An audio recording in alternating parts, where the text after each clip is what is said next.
Police ഉദ്യോഗസ്ഥനെ ഭീഷണിപ്പെടുത്തിയ കേസിൽ റിമാൻഡിൽ കഴിയുന്ന അർജുൻ ആയങ്കിക്ക് കുരുക്കുമുറുക്കുകയാണ് പോലീസ്.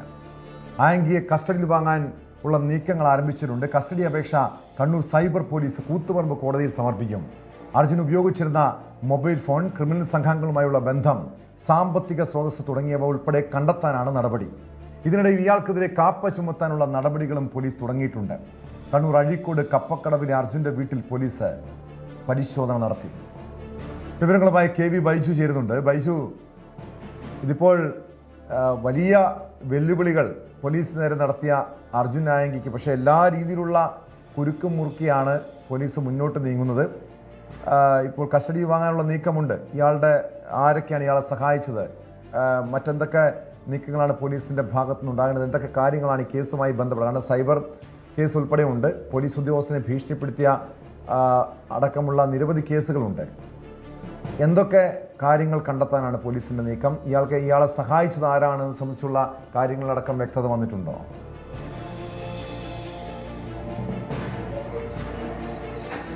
ടോമേ, ഇതിൽ ശാസ്ത്രീയമായ തെളിവുകളാണ് പോലീസ് തേടുന്നത്. അതിന്റെ ഭാഗമായാണ് ഇപ്പോൾ അർജുൻ ആയങ്കിയുടെ അഴീക്കോടുള്ള വീട്ടിൽ പരിശോധന നടത്തുന്നത്.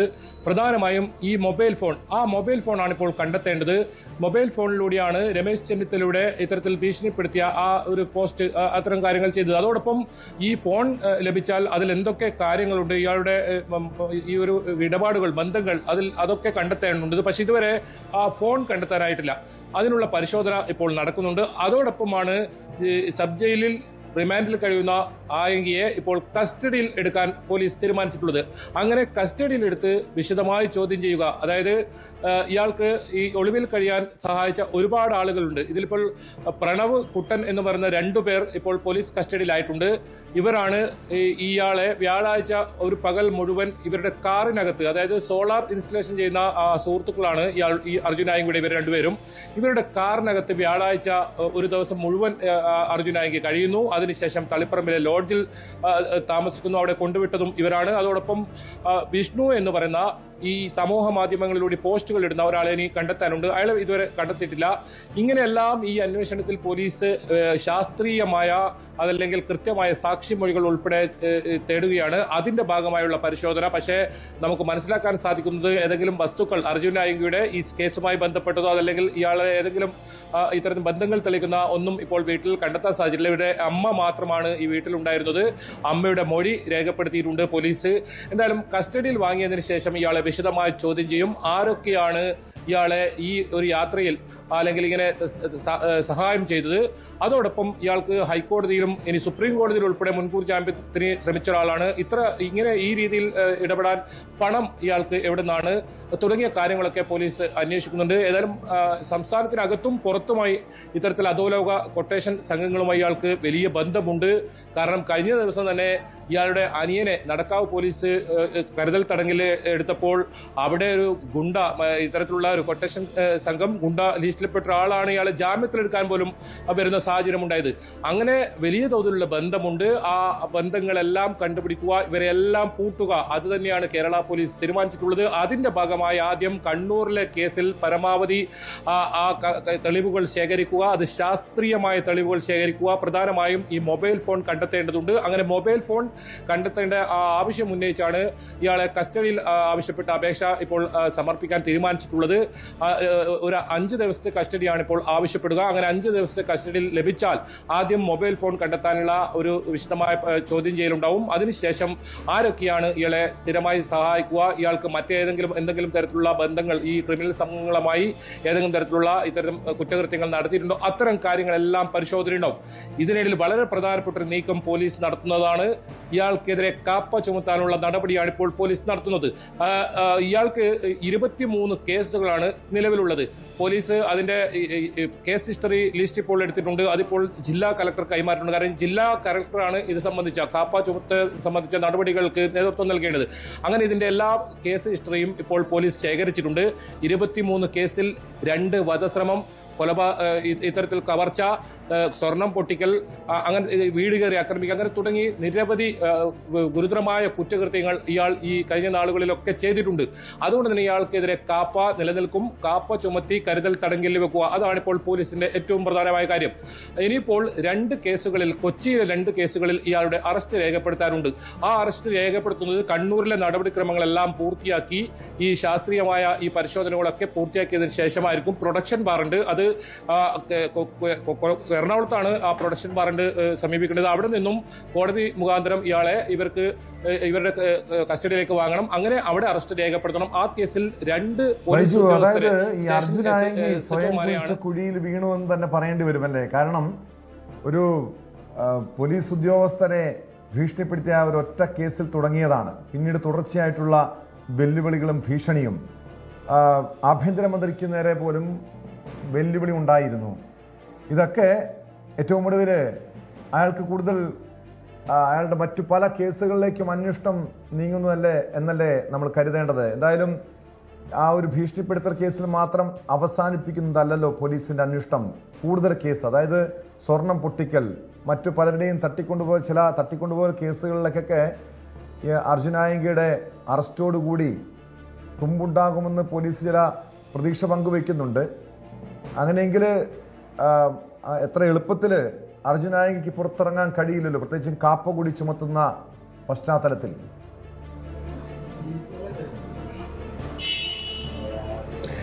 എത്ര വലിയ കുറ്റവാളിയായാലും, എത്ര ഉന്നതർ അവരെ സംരക്ഷിച്ചാലും ഒരു നാൾ കൂട്ടുവീഴും, അല്ലെങ്കിൽ ഇത്തരത്തിൽ പിടിക്കപ്പെടുമെന്നതിന്റെ ഏറ്റവും വലിയ തെളിവാണ് അർജുൻ ആയങ്കി.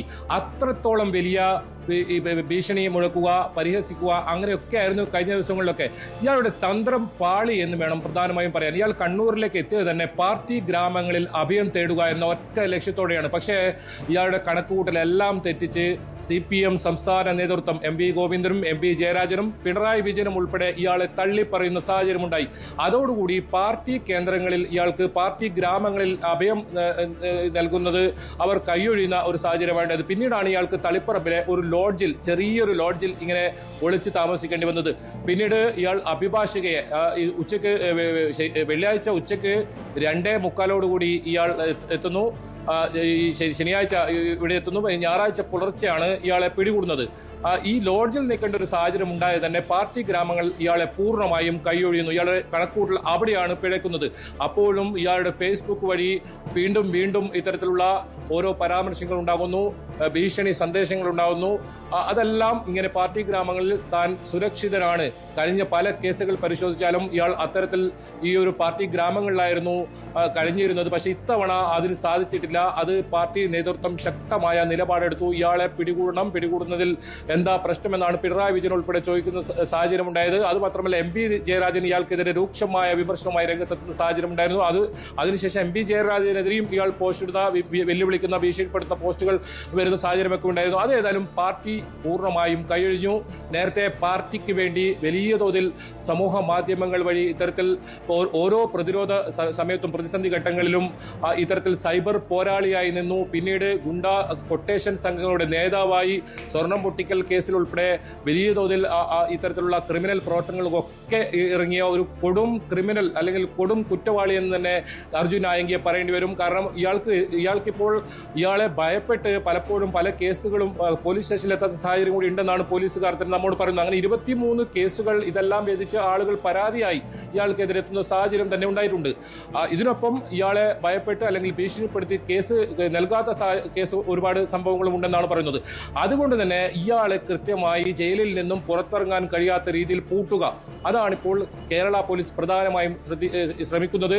അതിനുള്ള നീക്കങ്ങളാണ് ആരംഭിച്ചത്. ഏതായാലും കാപ്പ ഉൾപ്പെടെ കേസ് ചുമത്തുന്നത് സംബന്ധിച്ച നിയമ നടപടികൾ ഇപ്പോൾ ആരംഭിച്ചിട്ടുണ്ട്. 6 മാസത്തിനകം ഇയാൾക്ക് ഏതെങ്കിലും ഒരു കേസിൽ, ക്രിമിനൽ കേസിൽ ഒരു പരാതിക്കാരൻ ഉണ്ടാകണം. ഒരു കേസിൽ അങ്ങനെ ഒരു പരാതിക്കാരൻ ഉണ്ടാകുന്നതാണ് ഇതിന്റെ മാനദണ്ഡം. അതിനുശേഷം 10 കേസിലധികം ഗുരുതരമായ സ്വഭാവമുള്ള 10-ലധികം കേസുകൾ ഉണ്ടാകണം. ഇയാൾക്കെതിരെ ഉള്ളതെല്ലാം ഗുരുതര കേസുകളാണ്. അതിൽ വധശ്രമം, നേരത്തെ സൂചിപ്പിച്ചതുപോലെ തന്നെ വധശ്രമം ഉൾപ്പെടെ ഇയാൾക്കെതിരെ ചുമത്തിയിട്ടുണ്ട്. അങ്ങനെ കാപ്പ കേസിലൂടെ ഇയാളെ കരുതൽ തടങ്കലിൽ വെക്കാം, അതല്ലെങ്കിൽ നാട് കടത്താം. ഇതിൽ കരുതൽ തടങ്കലാണ് ഇപ്പോൾ പോലീസ് നോക്കുന്നത്. അത്തരം നീക്കങ്ങളാണ് പോലീസ് നടത്തുന്നത്. അതിന് പുറമെ നിലവിൽ രജിസ്റ്റർ ചെയ്തിട്ടുള്ള 3-4 കേസ് ഇപ്പോൾ പുതുതായി രജിസ്റ്റർ ചെയ്തിട്ടുള്ള IT ആക്ട് പ്രകാരമുള്ള കേസ്, അതിൽ കൃത്യമായ അതിന്റെ ജാമ്യം ഇയാൾ എടുക്കുന്നതിന് മുമ്പ് തന്നെ ഈ ഒരു കാപ്പ കേസ് ഇയാളുടെ ചുമത്തുക, അതാണ് ഇപ്പോൾ പോലീസ് ഏറ്റവും പ്രധാനമായി നീക്കങ്ങൾ ആരംഭിച്ചിട്ടുള്ളത്. അതിനൊപ്പം തന്നെ ഇയാളെ സഹായിക്കുന്ന അല്ലെങ്കിൽ ഈ അർജുൻ ആയങ്കിക്ക് ഒളിവിൽ പോകാൻ സഹായം നൽകിയവർ, ഇയാളുടെ സോഷ്യൽ മീഡിയ ഹാൻഡിൽ ചെയ്ത സുഹൃത്ത്, ഇവരിലേക്കൊക്കെ അന്വേഷണം നീങ്ങേണ്ടതല്ലേ? എന്തെങ്കിലും ഈ കേസുകളുമായി ബന്ധപ്പെട്ട്, അതായത് ഇയാളുടെ കൂട്ടാളികളുമായി ബന്ധപ്പെട്ട എന്തെങ്കിലും വിവരങ്ങൾ അന്വേഷണ സംഘത്തിന് ലഭ്യമായിട്ടുണ്ടോ?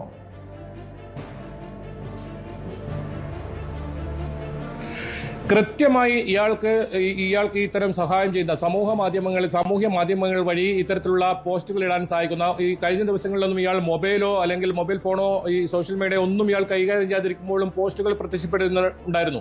അതുകൊണ്ട് തന്നെ പോലീസിന് അതിൽ കൃത്യമായി അത് ആരാണ് എന്നൊക്കെ കാര്യത്തിൽ ഒരു വ്യക്തത വന്നിട്ടുണ്ട്.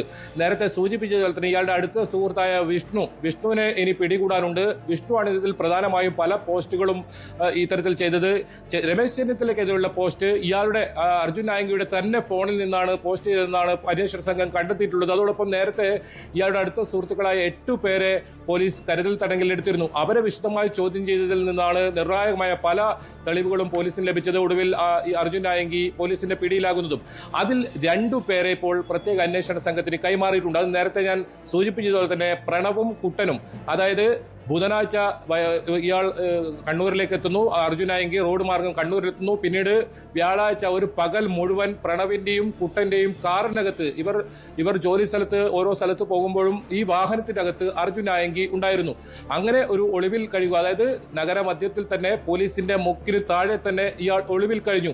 പിന്നീട് പിടിക്കപ്പെടുമെന്ന് മനസ്സിലായതോടുകൂടിയാണ് ഇയാൾക്ക് ഈ തളിപ്പറമ്പിലേക്ക് ഇയാൾ താമസം ലോഡ്ജിലേക്ക് ഇയാൾ പോകുന്നത്. ആ ലോഡ്ജിൽ ഉണ്ടാകുന്ന വിവരം പോലീസിന് അറിയുന്നു. അതുകൊണ്ട് പോലീസ് ഏത് സമയത്തും പിടിക്കപ്പെടുമെന്ന് അറിഞ്ഞതോടുകൂടിയാണ് അവിടെ നിന്നും ഇറങ്ങുന്ന ഒരു സാഹചര്യം ഉണ്ടായത്. അങ്ങനെ ആ ഒരു സമയത്താണ് ഇയാളെ പോലീസ് പിടികൂടുകയും പിന്നീട് ഇയാളുടെ ഓരോ ചലനങ്ങളും അത് കൃത്യമായി ഈ CCTV ദൃശ്യങ്ങൾ, ഈ ഓരോ റോഡിലുമുള്ള CCTV ദൃശ്യങ്ങൾ പരിശോധിക്കുകയും ഇയാളുടെ പിറകെ തന്നെ പോലീസ് സംഘം പോവുകയും പിന്നീട് ഒടുവിൽ ഇയാളെ കണ്ണൂർ നഗരത്തിൽ തന്നെ പിടിക്കപ്പെടാനും സാധിച്ചത്. എന്തായാലും ഇയാൾക്ക് സഹായം ചെയ്ത ഒരുപാട് ആളുകളുണ്ട്. കേരളത്തിൽ അങ്ങോളമുള്ള നിരവധി ഗുണ്ടാ സംഘങ്ങളുണ്ട്. കൊലപാതകം, തട്ടിക്കൊണ്ടുപോകൽ, ഇത്തരത്തിൽ കവർച്ച തുടങ്ങി നിരവധി ക്രിമിനൽ കേസുകളിലുള്ള ആളുകൾ ഇയാൾക്ക് സഹായികളായിട്ടുണ്ട്. ഇവരെ എല്ലാം പൂട്ടുക, അത് തന്നെയാണ് കേരള പോലീസ് ഇപ്പോൾ ശ്രമിക്കുന്നത്. എന്തായാലും ഇയാളെ പിടികൂടിയതിലൂടെ കേരളത്തിലെ വലിയ ഗുണ്ടാ മാഫിയ സംഘങ്ങളെ പിടികൂടാൻ പോലീസിന് സാധിക്കുമെന്ന പ്രതീക്ഷയുണ്ട്. മാത്രമല്ല ടോമെ, ഇയാളുടെ ഫേസ്ബുക്ക് പേജ് നോക്കിയാൽ ഇയാൾ ഓരോ പോസ്റ്റിനും അനുകൂലിച്ചും ഇട്ട കമന്റുകളൊക്കെ നമുക്ക് നോക്കിയാൽ കാണാം. അതിൽ ഒരുപാട് ആളുകൾ ഇത്തരം ക്രിമിനൽ പ്രവർത്തനം നടക്കുന്ന അല്ലെങ്കിൽ ഈ കൊട്ടേഷൻ സംഘങ്ങളൊക്കെയുള്ള ഇയാളുടെ സൗഹൃദങ്ങളാണ്. അവരെ കേന്ദ്രീകരിച്ചുമുള്ള പരിശോധന നടക്കുന്നുണ്ട്. ഇയാളുടെ ഫേസ്ബുക്കിൽ കമന്റ് ഇട്ട ആളുകളെല്ലാം പോലീസിന്റെ നിരീക്ഷണത്തിലാണ്. അതിൽ ഗുണ്ടാ ലിസ്റ്റിൽപ്പെട്ട ആളുകളുണ്ട്, നിരവധി കേസുകളിൽപ്പെട്ട ആളുകളുണ്ട്, കൊലപാതക കേസിൽ ഉൾപ്പെട്ട ആളുകളുണ്ട്. ഇങ്ങനെ കേരളത്തിന്റെ പല ജില്ലകളിലും സമാധാന അന്തരീക്ഷം തകർക്കുന്ന നിരവധി ആളുകൾ ഇയാളുടെ സുഹൃത്തുക്കളായിട്ടുണ്ട്. എന്തായാലും അവരെ കേന്ദ്രീകരിച്ചും ഇവരെല്ലാം നിരീക്ഷണത്തിലാണ്. അവരെ കേന്ദ്രീകരിച്ചും അന്വേഷണമുണ്ട്. ഏതായാലും അർജുൻ ആയങ്കിയെ കസ്റ്റഡിയിൽ വാങ്ങും. വിശദമായി ചോദ്യം ചെയ്യും. പിന്നീട് എന്തായാലും അർജുൻ ആയങ്കിയെ കസ്റ്റഡിയിൽ വാങ്ങി വിശദമായി ചോദ്യം ചെയ്യാനുള്ള നീക്കത്തിലാണ് പോലീസ്. അതിനായി ഉടൻ തന്നെ കോടതിയിൽ അപേക്ഷ നൽകുന്നത്. കൂടുതൽ വാർത്തകൾക്ക് News 18 കേരളം യൂട്യൂബ് ചാനൽ സബ്സ്ക്രൈബ് ചെയ്യുക.